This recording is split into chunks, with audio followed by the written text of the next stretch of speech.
All right, that sounds better. Okay, there we go.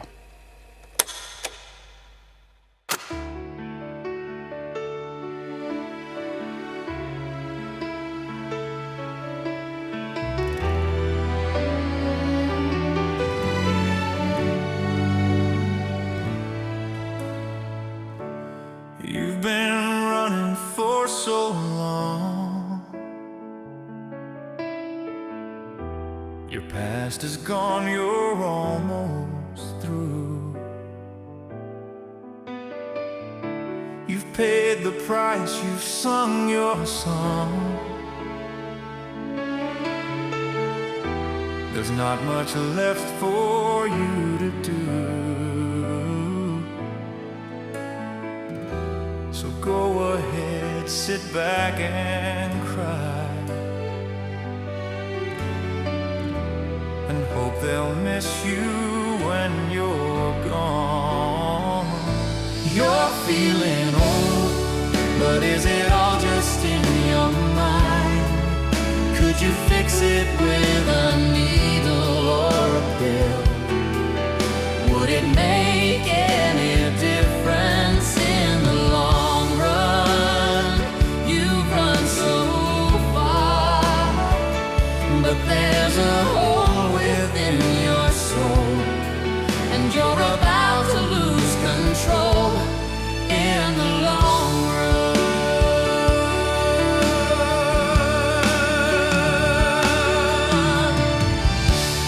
I was so young when I found you. My life had only just begun. Your memories are all that you knew. Your best days you had outrun. I thought I'd learn from your mistakes, but in the end I shared them too. You're feeling old, but is it all just in your mind? Could you fix it with a needle or a pill? Would it make any difference in the long run? You've run so far, but there's a hole within your soul, and you're about to lose control in the long run. You ran the race, you kept the faith, but the whole world changed along the way. While you stood still, looking back to yesterday. You gave up the fight, you lost control, you put your hope in a pill and thought you'd never grow old. And now you're looking in the face of another lost soul. I'm feeling old, but is it all just in my mind? Could I fix it with a needle or a pill? Would it make any difference in the long run?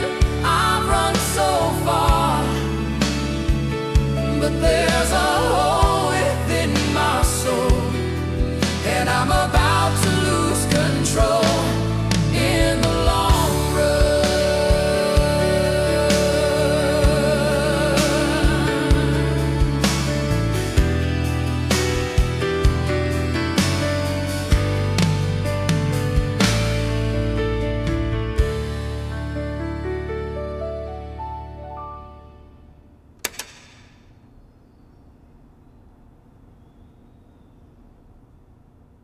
The silence was as thick as 8-hour chili. It felt weird, that's for sure. Good, maybe? We weren't exactly classic tragic hero anymore. Too many years have passed for that to be the case. We're just two people remembering what used to make us happy before we became business partners with money and fame on the line. I decided to break the tension. Hot damn! We still got it. Shame you ran away from this town at the soonest. We could have been something, Calvin. Well, I wanted to go. I mean, you like it here for some insane reason. Simple as. Yeah, and we see where that got me. Cornerstone burned. Mr. Special's dead. That Jeremy Hahn guy from Hollywood says he'll fix it and make Cornerstone better than ever, but you know how those types are. Jeremy Hahn? What a scrub. Well, a rich scrub these days. He didn't know business at all. I don't know how he got so rich. You should stick around. Maybe he'll need some music and or bookkeeping. I mean, like you would want me sticking around.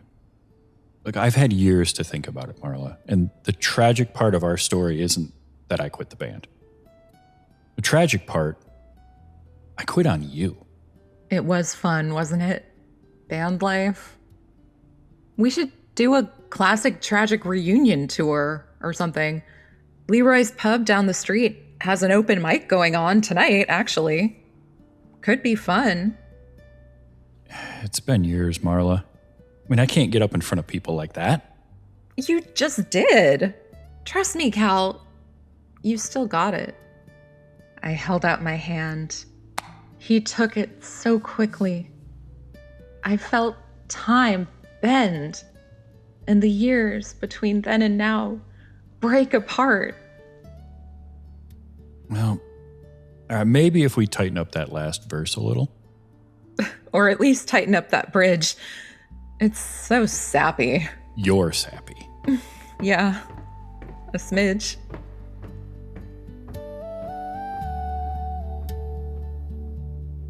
Rest in pieces, you old theater. It's funny how funerals bring people together. Well, not funny, but interesting. Maybe it's being forced to face our own mortality together. Maybe it gets us thinking of the choices we've made and if they were the right ones. And in our moments of deepest regret, we try to fix the ones we can. Tighten up the bridge, right? It's the only way to make sure that last verse makes sense.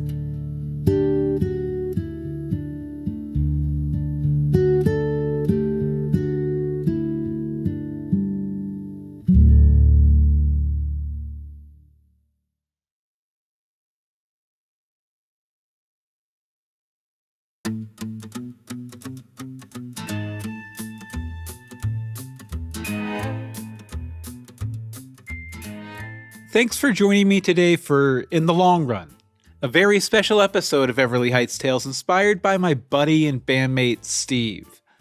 Now, if you're watching on YouTube at Bill Meeks LA, you're probably wondering why I'm not showing my face. It's because Steve passed away a few years ago, so it's kind of hard to talk about him, so I didn't want to be all, red-eyed and snotty for the after show. So, in the early days of YouTube, me and my buddy Stephen Carroll, I always called him Steve, had a band, Classic Tragic Hero. That might sound familiar to you. I took the name from our very real band for the fictional band in today's story. The song they sang in today's episode is a real Classic Tragic Hero song too, but I'll get to that in a second. I met Stephen Carroll, or Steve as I called him, in John Simonson's computer class at Wheeling Park High School. We rode the same bus, and since he was so involved in church stuff, sometimes my fundamentalist mom even let me hang out with him after school. He also lived on the hill across from us in Bethlehem and Wheeling, the Bethlehem area of Wheeling, so I could walk there reasonably in about half an hour. And we were both pretty big nerds. I, for one, spent a lot of time making games in a program called ZZT. You can see my first really bad game, Lois and Clark, The New Adventures of Superman, up on the screen if you're watching the YouTube version. So that was kind of like my nerd thing. And then Steve's nerd thing was using his MIDI keyboard and a program called Cakewalk, you've probably heard of it, to make all manner of compositions inspired by his favorite video games, movies, and, some bands he really liked, like Pink Floyd. And this is an alternative orchestral composition of One Brick in the Wall by Pink Floyd.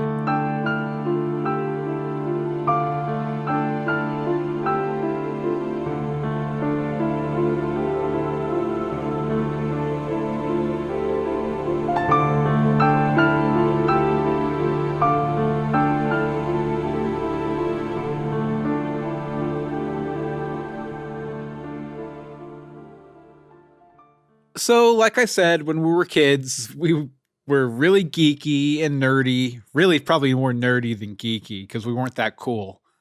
But we used to collaborate on silly websites sometimes. For one, I had an emulation page called Bill's Emulation Location and a Weird Al fan site. So I've always been pretty nerdy. White and nerdy, actually. One time with the emulation site, Bill's Emulation Location, Steve helped our friend Craig create a parody of the emulation site with a nude Mario that got several students' attention once it was found on one of the computers in the lab. Also got me in school suspension because it was Bill's Emulation Location, right? We also did a ton of other little projects back then that got lost to the winds of time and the deteriorating rate of floppy disk, Fortran programs, for example, little joke things like, a database where you could hit a button, get a random your mama joke is what I remember. But you can't stay a young geek forever. I got a girlfriend and swerved from programming over into theater and newspaper. I talked a lot less to Steve after that happened. Sure, we'd chat when we saw each other in the halls, but we didn't really hang out anymore. So I kept doing theater, took a stage dive into the local punk scene for a few months, which you'll probably be hearing about more later this season, then took off for college. Now, my college was close to Wheeling, so I could have come down off the hill quite a bit. It was like a 15-minute drive off the hill. But I didn't really. So I didn't really talk to Steve again until 2006, when I moved back to Wheeling for a year after failing out here in Los Angeles, where I am now. I went over to his parents' house when I got back in town, which, like I said, was one hill over from my parents' house. When I told him I'd been writing songs for the past couple years when I wasn't helping my friend Brett navigate the music industry here in LA, Steve was all about it. He wanted to meet up, he wanted to collaborate, he wanted to make something. We teamed up initially to record the 4 or 5 original songs I felt I could play pretty decently and sing pretty decently, even though I was a 2-pack-a-day smoker back then. There were a couple covers too, like Lovers in a Dangerous Time by Bruce Coburn and the Bare Naked Ladies. But after about a month of working on it, we had something to show for our work. An EP called That's Life, a little 5-track album from a band we called Classic Tragic Hero. Here's a clip from the title track. Hold on to your hate, though it keep you sedate. I loved you, but you'll never be my wife. Let it go when you are soothed, when you have something to prove. Healing starts with ripping out the knife. Oh well, that's life. Yeah, you can really hear my smoking in my voice, or at least I can. All right, you might like this. This is one of the few times me and Steve appeared on mic together. It's a promo for a podcast that used one of our songs as their theme song. They asked for a promo that they could play within the show called A Life of Play.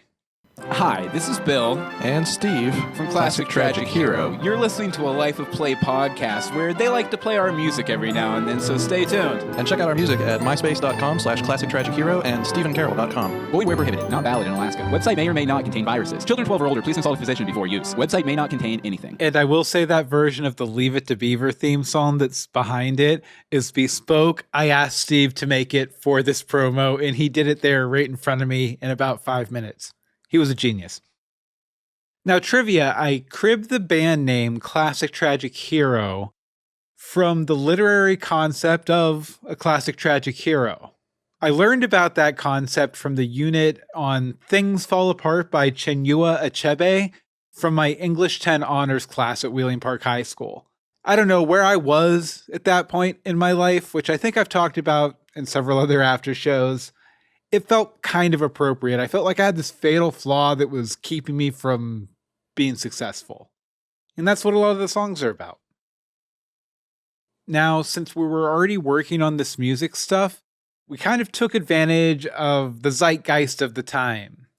Within a month of SNL's Lazy Sunday, we published our first music video on the very, very new YouTube. I think it had been a thing for a month or so.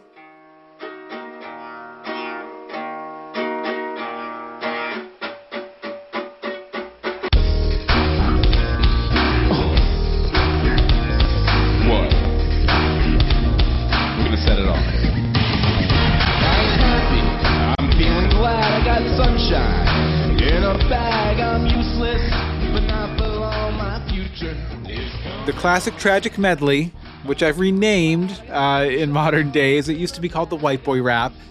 It seems mostly okay because it was making fun of me and people who tried to adapt, or, guys like me, nerdy white guys who tried to adopt rap culture a little bit. It was kind of poking fun at that, just like Lazy Sunday was, but White Boy Rap, it's not really a very 2026 idea now, is it? But it's a medley of 3 different rap songs, which I love, all strung together with Gorillaz' Clint Eastwood. Yo, that's cold. I'm happy, what? I'm feeling glad I got sunshine. Now, one of Steve's favorite things to do when we were in the middle of recording an album was cutting together these funny little sketches from all of my outtakes, because, we had to do a lot of takes to get anything approaching decent. So here's a fun one that Steve put together called Bill and Steve Order Pizzas. Hi, this is Bill. And Steve. And we're from Classic Tragic Hero. We'd like to order an extra large pizza with, what did you say you wanted? Extra garlic? That was way off. Oh, I'm sorry. He said he wanted anchovies. That was off too. All right, just make it pepperoni then. Is that okay? Something like that. Great. You need anything else? I need a drink. We got stuff to drink here. I'm not paying them $10 to deliver a bottle of Coke. Oh, sorry. Yeah, whatever. You want anything else? Okay. Actually, it'll be. What? I forgot the right words. Listen closely when I ask this question. Do you want anything else? Oh wait, no. Okay, that's all we need. Just deliver the pizza. The address is 2218 Sansom Street. On Sansom Street. Yes, Bill, that is where I live. I'm glad you know that. On Sansom Street. I gotta go. And Sansom Street was one of our songs, for the record. So eventually, Classic Tragic Hero's local and internet notoriety earned us a gig at Yesterday's, which was the hippest club at the time in downtown Wheeling. Not that that's saying a lot, but it was.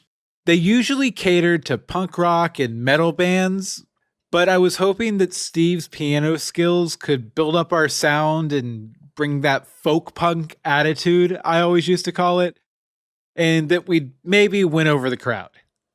Plus, the crowd was a lot of my friends who I drank with 2 or 3 times a week at Yesterday's, so I felt pretty good about our chances. Steve never really craved the spotlight much, though, and declined to attend. It was kind of a last-minute thing. He messaged me just a few hours before the gig saying, "You're not going to have a keyboardist." Yeah, I did the best I could.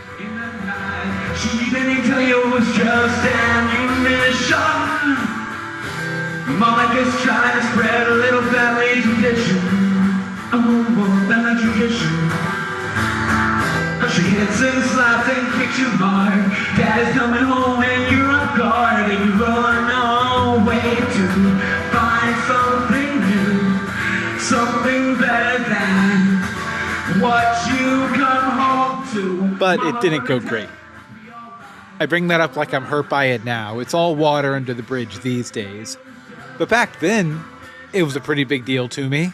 I guess thinking about it, this week's episode is a way for me to sort of fictionalize that idea of us performing live together at a club downtown. You know, that's where the two characters in the story go off at the end of the story. They go off to perform at Leroy's Pub. But to be clear, there was no romantic element between me and Steve. We were buddies. But speaking of romance, soon after that gig, I ended up reconnecting with my old college friend, Anne-Marie. Then found myself with requited love to write about. Most of the classic tragic hero stuff was about unrequited love, or love at the end of its cycle. So, things going good with me and Anne-Marie, I moved up with her to Pittsburgh. This all happened within just a couple of months. Snow season started. By the time we dug out of it, I was living in Pittsburgh. So, with a fresh start and a very quickly planned upcoming marriage, I decided to leave classic tragic hero behind me. Now, a few months later, Steve contacted me, apologized, and asked if I wanted to work on some new stuff for the band. I was a new dad struggling to find employment, but I was still all about it. We worked up a few new songs, one you've heard called The Queen from the play's The Thing That Traps You, and another one called Classic Tragic Heroes. It was supposed to be sort of our theme song. But with fatherhood on my end and Steve finding the love of his life, Amy, it never really went anywhere. So I moved on to freelance video production, and I'd shoot Steve an email anytime I had a client with a specific music request.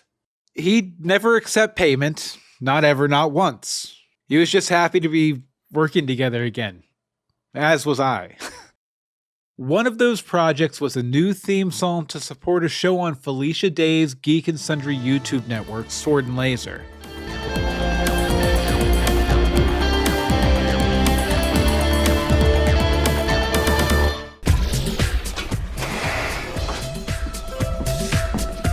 Hello, everyone. Welcome to the Sword and Laser Show. Now, he put the song together for me by request, and I asked him to take inspiration from the old Saturday morning anthology series, CBS Story Break, which, kind of funny, I was obsessed with that anthology series. Here I find myself 40 years later making my own anthology series. Tom Merritt and Veronica Belmont, the hosts, didn't end up using the song because they already had one that they were happy with for the podcast version of the show. Now, if you followed my work over the years, that tune might sound a little bit familiar to you. A few months after I worked on that Sword and Laser intro, I started up a podcast with my wife, Anne-Marie, called Greetings from Storybrooke, where we talked about ABC's Once Upon a Time. Steve's theme opened and closed over 200 episodes of the podcast, downloaded by tens of thousands of listeners. Now, Greetings was a fan cast focused on the ABC TV show Once Upon a Time, set in a town called Storybrooke. So Steve's Story Break inspired theme fit the bill for me. Plus, he'd already made it, and I felt bad that I couldn't use it in a more high-profile project, so I used it for this one. Greetings from Storybrooke. I'm Bill Meeks. And I'm Anne-Marie DeSimone. And Anne-Marie, we are here for a very special episode today. We're going to have a very special episode. A very special with some episode. Serious topics to talk about tonight. Yes, oh, wait a second. Where'd Anne-Marie go? It's the masked woman with the fairy wand. Now, trivia, next week's episode, Make Your Own Luck, features a character who hosts a fan podcast about Dog Boy Adventures, a TV show in Everly Heights. The theme song for that podcast, Greetings from Cultus City, is based on Steve's original theme, and the podcast name is obviously based on Greetings from Storybrooke. So, after several years of successful fan casting, I decided to do a comedy podcast about a newscaster reporting the fake news for real. The Fakist was my first audio drama, and it ran for 3 seasons.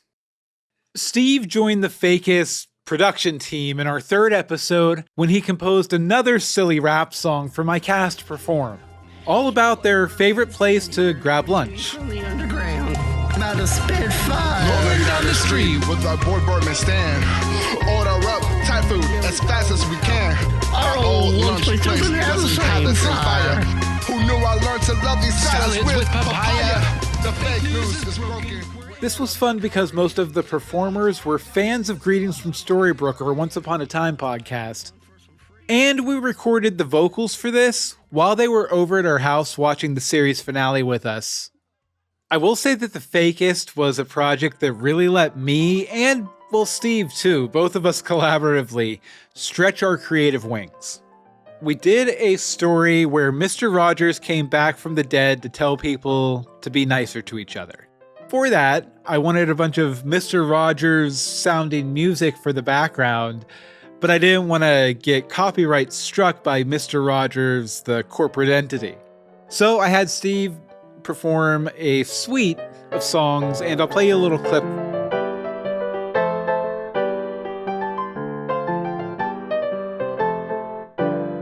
And finally, Steve actually collaborated with another high school friend of mine from Wheeling, Joe Carr, to make the theme song for our final season of The Fakist, the One Last Day theme song that is a very light parody of the times they are a-changin'. I don't have to tell you guys that things are bad, but I think if we kick names and take ass tonight, we might just be able to save the show. Turn on your TVs, honey, let's go. Let's watch the fake news team and that jerk Paul the foe. They only have one day to save the show. There's a fake news worth saving. They'll fight really hard, but it'll still blow. For the fakest news show is a fading. For the fakest news show is a fading. Now we arrive at the day in question. December 13th, 2021. One last day to save the show. But we were going to do so much more. We had plans, man. Steve was going to be a key collaborator for Everly Heights music, since the plan was to start turning some of my pilots into animated pilots with a full score and, theme songs and everything else. But unfortunately, Steve never got to help with Everly Heights besides being on a few group emails. And that brings me to the story behind the song used in today's episode. Steve sent In the Long Run to me about 10 months before he passed away. He wanted to do it as a new classic tragic hero song, I think, which we always kind of prodded each other about between other projects. Now, at this time in my life, I was busy, kind of focused on figuring out what my new life in Los Angeles was and trying to find funding for Everly Heights. So I never responded to this email, to this song he sent me. We kept talking about my stuff in other threads, of course, but I never responded to this email, which was him reaching out to me with a song, which had never happened before. I think maybe I wasn't sure how to take it, as Steve had never really brought a song to me like that. Wasn't sure what it meant really either. I don't know, I thought maybe it was about something Steve was going through. Maybe it was about the real Everly Heights, Wheeling, West Virginia, where we met. The lyrics, needle or a pill, make me think of the opioid epidemic that ravaged the area for years, so I could see the connection there. Maybe it was about our band. Honestly, it could be anything. I never asked Steve, and I had 10 months to do it. Still, when I got the news about Steve, I remember getting the email. To honor him and say goodbye, I went ahead and recorded my vocals on the song too. My sobby, sad vocals, feeling guilty vocals, voice cracking vocals.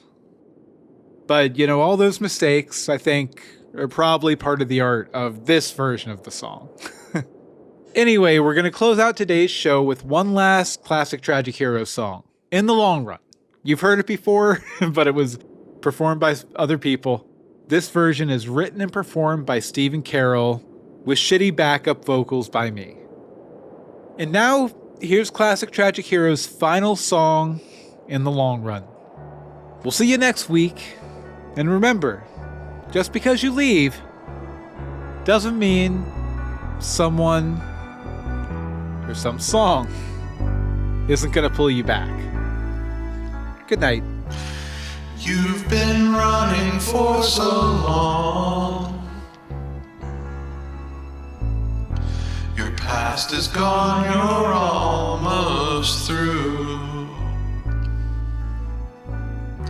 You've paid the price, you've sung your song. There's not much left for you to do. So go ahead, sit back and cry. And hope they'll miss you when you're gone. You're feeling old, but is it all just in your mind? Could you fix it with a needle or a pill? Would it make any difference in the long run? You've run so far, but there's a hole within your soul, and you're about to lose control in the long run.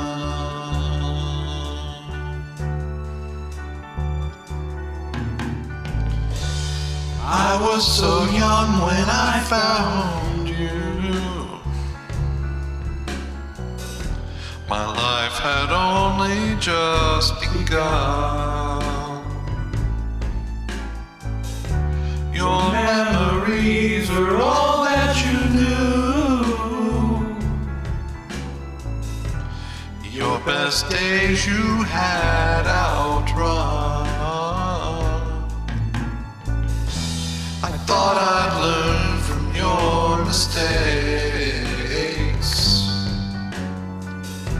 but in the end I shared them too. You're feeling old, but is it all just in your mind? Could you fix it with a needle or a pill? Would it make any difference in the long run? You've run so far, but there's a hole within your soul, and you're about to lose control in the long run.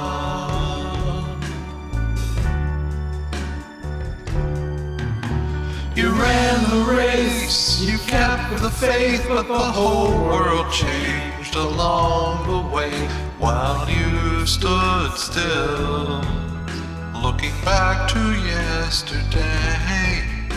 You gave up the fight, you lost control, you put your hope in a pill and thought you'd never grow old, and now you're looking in the face of another lost soul.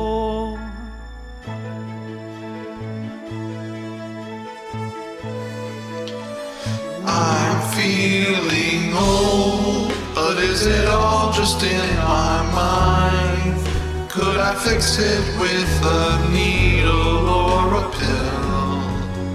Would it make any difference in the long run? I've run so far, but there's a hole within my soul, and I'm about to lose control in the long run.